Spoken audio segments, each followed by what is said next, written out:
So this has already been done in hero mode, you know, using sub only, not your main weapon. But I decided to do it in battle mode. And then after a while of doing this, I wondered, what else could I take away to make the game more challenging? I ended up deciding to mess around in Turf War without a ZL button entirely because I thought that'd be far more interesting, literally losing access to some of my movement options, and it would make it harder. But I always take things to the extreme, so like any insane person, I decided to go into recon mode and see which maps and modes it works on. Because sometimes not being able to swim up a wall means you can't even grab the Rainmaker sometimes. So before I start, here's a chart of all the maps and modes and, you know, some notes and seeing which modes work. So you can refer to this, it's quicker, has all of the maps. I'm just going to, in this video, go over some of the more interesting ones. Side note, it's possible I glossed over something, so I might update the chart. But aside from that, as far as I know, every single Clans, Turf War, Splat Zones is playable entirely. But there's a few interesting things in Splat Zones and Turf Wars that do not occur in Clan Blitz. Clan Blitz is straightforward on every single map. So generally speaking, in Turf Wars and Splat Zones, the maps are very similar to each other. They change between modes, but in Turf Wars and Splat Zones, those are like usually the most similar, I guess. There's a few maps like Scorch Gorge Museum and Mincemeat that once you fall down in the middle, there's only a select few ways of actually getting out. So mid is kind of like a, I don't know, death pit kind of. Typically it'll have to just be a super jump out, or occasionally there will be something like a slightly inked sponge that you can platform with, but not too much, otherwise it doesn't work. Also, it's probably against your best interest to try and actually get to the enemy base in Museum del Foncino.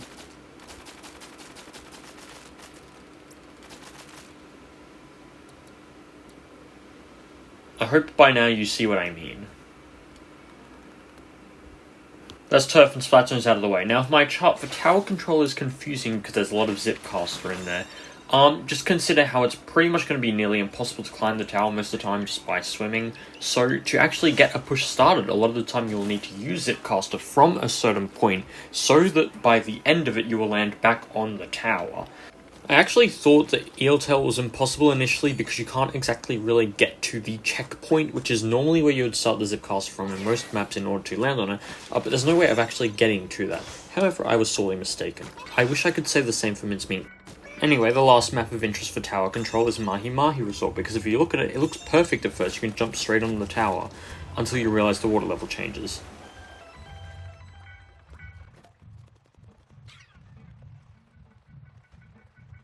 Mahi Mahi Resort is also actually equally interesting on Rainmaker, if not more, because the accessible checkpoint actually changes depending on the water level.